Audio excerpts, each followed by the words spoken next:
Book 6. So long-suffering great Odysseus slept in that place in an exhaustion of sleep and weariness.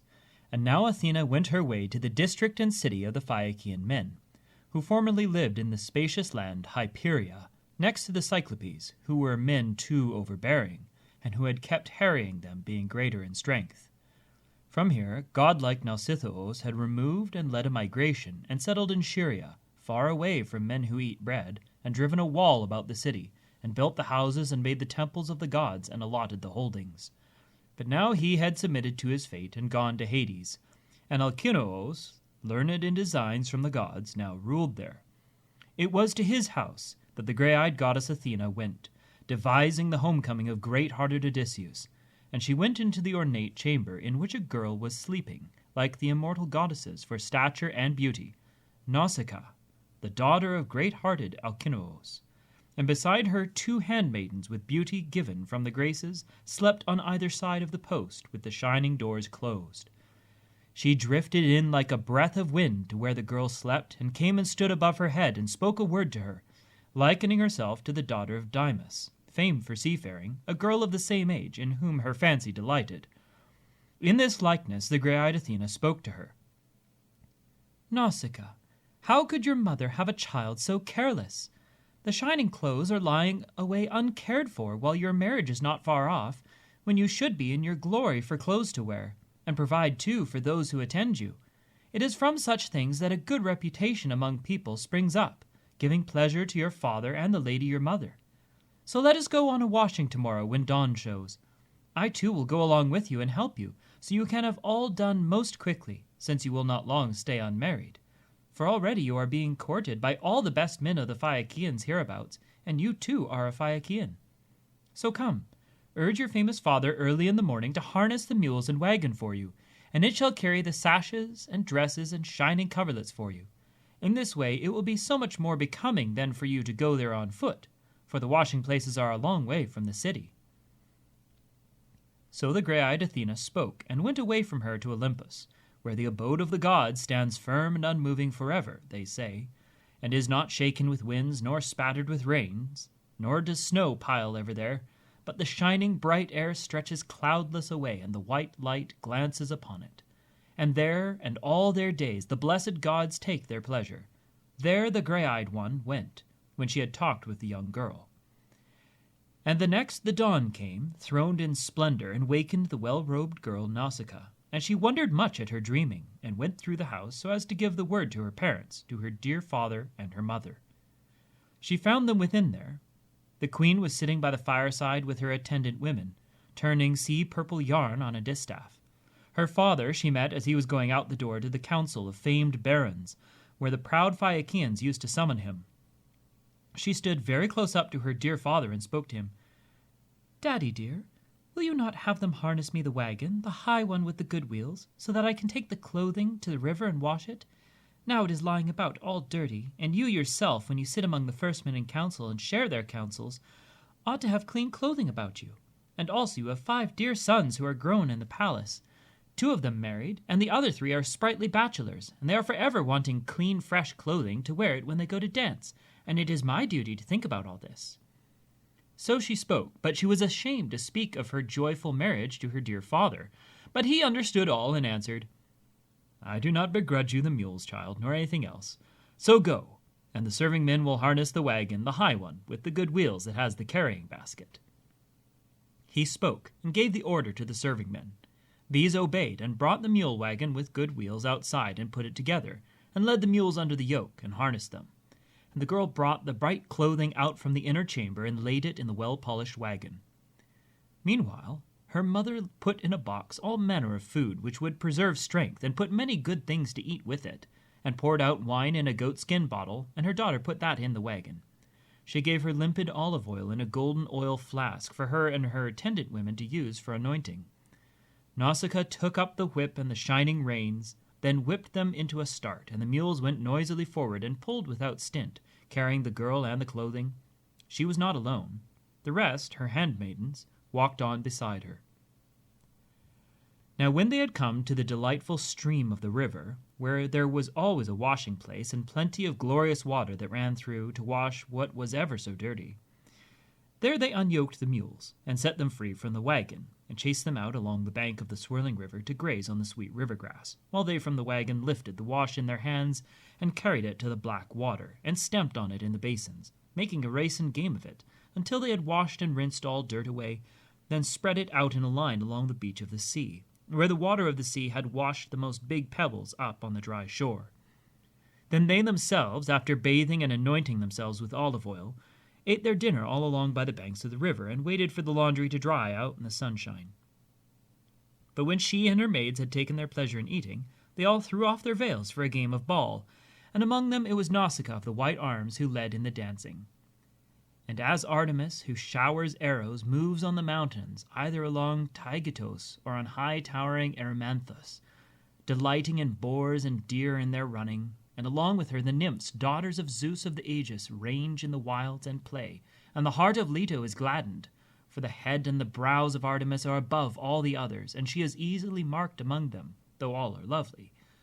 So this one shone among her handmaidens, a virgin unwedded. But now, when she was about ready once more to harness the mules and fold the splendid clothing and start on the way home, then the grey-eyed goddess Athena thought what to do next.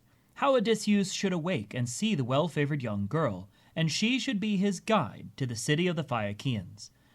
Now the princess threw the ball toward one handmaiden, and missed the girl, and the ball went into the swirling water, and they all cried out aloud. And noble Odysseus wakened and sat up, and began pondering in his heart and his spirit. Ah me, what are the people whose land I have come to this time? And are they violent and savage and without justice, or hospitable to strangers, with a godly mind? See now how an outcry of young women echoes about me, of nymphs, who keep the sudden and sheer high mountain places and springs of the rivers and grass of the meadows. Or am I truly in the neighborhood of human people I can converse with? But come now, I myself shall see what I can discover. So speaking, great Odysseus came from under his thicket, and from the dense foliage with his heavy hand he broke off a leafy branch to cover his body and hide the male parts, and went in the confidence of his strength, like some hill-kept lion, who advances, though he is rained on and blown by the wind, and both eyes kindle. He goes out after cattle or sheep, or it may be deer in the wilderness, and his belly is urgent upon him to get inside of a close steading, and go for the sheep flocks. So Odysseus was ready to face young girls with well-ordered hair, naked though he was, for the need was on him. And yet he appeared terrifying to them, all crusted with dry spray, and they scattered one way and another down the jutting beaches. Only the daughter of Alcinous stood fast, for Athena put courage into her heart, and took the fear from her body. And she stood her ground and faced him, and now Odysseus debated whether to supplicate the well-favored girl by clasping her knees, or stand off where he was, and in words of blandishment ask if she would show him the city, and lend him clothing. Then in the division of his heart this way seemed best to him, to stand well off and supplicate in words of blandishment, for fear that, if he clasped her knees, the girl might be angry. So blandishingly and full of craft he began to address her. I am at your knees, O queen, but are you mortal or goddess? If indeed you are one of the gods who hold wide heaven, then I must find in you the nearest likeness to Artemis, the daughter of great Zeus, for beauty, figure, and stature. But if you are one among those mortals who live in this country, 3 times blessed are your father and the lady your mother, and 3 times blessed your brothers too. And I know their spirits are warmed forever with happiness at the thought of you, seeing such a slip of beauty taking her place in the chorus of dancers. But blessed at the heart, even beyond these others, is that one who, after loading you down with gifts, leads you as his bride home. I have never with these eyes seen anything like you, neither man nor woman. Wonder takes me as I look on you. Yet in Delos once I saw such a thing by Apollo's altar. I saw the stalk of a young palm shooting up. I had gone there once, and with a following of a great many people, on that journey which was to mean hard suffering for me. And as, when I looked upon that tree, my heart admired it long, since such a tree had never yet sprung from the earth, so now, lady, I admire you and wonder, and am terribly afraid to clasp you by the knees. The hard sorrow is on me. Yesterday, On the 20th day I escaped the wine-blue sea. Until then the current and the tearing winds had swept me along from the island Ogygia, and my fate has landed me here. Here, too, I must have evil to suffer. I do not think it will stop. Before then the gods have much to give me. Then have pity, O Queen. You are the first I have come to after much suffering. There is no one else that I know of here among the people who hold this land and this city. Show me the way to the town, and give me some rag to wrap me in, if you had any kind of piece of cloth when you came here. And then may the gods give you everything that your heart longs for. May they grant you a husband and a house and sweet agreement in all things, for nothing is better than this, more steadfast than when two people, a man and his wife, keep a harmonious household, a thing that brings much distress to the people who hate them, and pleasure to their well-wishers, and for them the best reputation. Then in turn Nausicaa of the White Arms answered him. My friend, since you seem not like a thoughtless man, nor a mean one, it is Zeus himself, the Olympian, who gives people good fortune, to each single man, to the good and the bad, just as he wishes. And since he must have given you yours, you must even endure it. But now, since it is our land and our city that you have come to, you shall not lack for clothing nor anything else of those gifts which should befall the unhappy suppliant on his arrival. And I will show you our town and tell you the name of our people.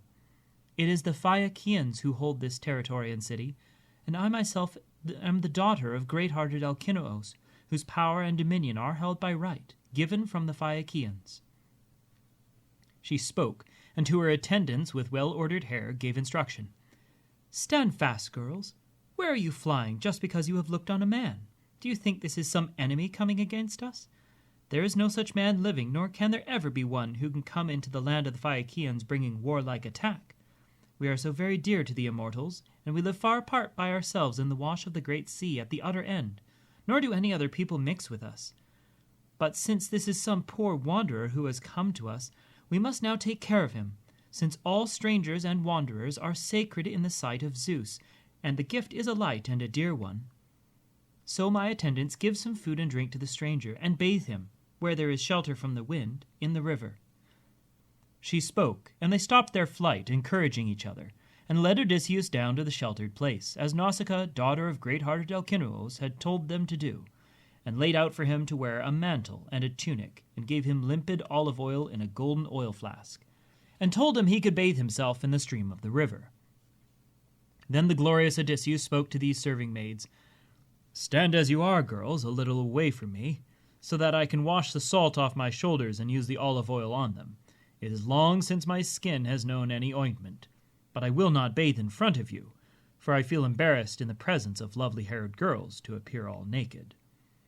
He spoke, and they went away and told it to their young mistress.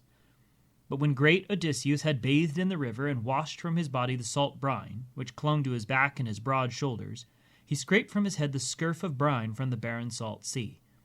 But when he had bathed all and anointed himself with olive oil and put on the clothing this unwedded girl had given him, then Athena, daughter of Zeus, made him seem taller for the eye to behold, and thicker, and on his head she arranged the curling locks that hung down like hyacinthine petals. And as when a master craftsman overlays gold on silver, and he is one who was taught by Hephaestus, and Pallas Athena in art complete, and grace is on every work he finishes, so Athena gilded with grace his head and his shoulders. And he went a little aside and sat by himself on the seashore, radiant in grace and good looks, and the girl admired him. It was to her attendants with well-ordered hair that she now spoke. Hear me, my white-armed serving women. Let me say something. It is not against the will of all the gods on Olympus that this man is here to be made known to the godlike Phaeacians. A while ago he seemed an unpromising man to me. Now he even resembles one of the gods who hold high heaven. If only the man to be called my husband could be like this one, a man living here. If only this one were pleased to stay here. But come, my attendants, give some food and drink to the stranger. So she spoke, and they listened well to her and obeyed her, and they set food and drink down beside Odysseus. He then, noble and long-suffering Odysseus, eagerly ate and drank, since he had not tasted food for a long time. Then Nausicaa of the White Arms thought what to do next. She folded the laundry and put it away in the fine mule wagon, and yoked the mules with powerful hooves, and herself mounted, and urged Odysseus, and spoke a word, and named him by title. "Rise up now, stranger, to go to the city, so I can see you to the house of my own prudent father, where I am confident you will be made known to all the highest Phaeacians. Or rather, do it this way. You seem to be not to be thoughtless. While we are still among the fields and the lands that the people work, for that time follow the mules and the wagon, walking lightly along with the maids, and I will point the way to you. But when we come to the city, and around this is a towering wall and handsome harbor either side of the city, and a narrow causeway, and along the road there are oar-swept ships drawn up, for they all have slips, one for each vessel, and there is the place of assembly put together with quarried stone, and built around a fine precinct of Poseidon. And there they tend to all that gear that goes with the black ships, the hawsers and the sails, and there they fine down their oar-blades. For the Phaeacians have no concern with the bow or the quiver, but it is all masts and the oars of ships and the balanced vessels themselves in which they delight in crossing over the grey sea. And it is their graceless speech I shrink from, for fear one may mock us hereafter, since there are insolent men in our community, and see how one of the worst sort might say when he met us, 'Who is this large and handsome stranger whom Nausicaa has with her, and where did she find him? Surely he is to be her husband. But is he astray from some ship of alien men she found for herself, since there are no such hereabouts? Or did some god, after much entreaty, come down in answer to her prayers, out of the sky, and all his days will he have her? Better so, she goes out herself and finds her a husband from elsewhere, since she pays no heed to her own Phaeacian neighbors, although many of these, and the best ones, court her.' So they will speak, and that would be a scandal against me, and I myself would disapprove of a girl who acted so, that is, without the good will of her dear father and mother, making friends with a man, before being formally married. Then, stranger, understand what I say, in order soon to win escort and a voyage home for my sacred father. You will find a glorious grove of poplars sacred to Athena near the road, and a spring runs there, and there is a meadow about it, and there is my father's estate and his flowering orchard, as far from the city as the shout of a man will carry.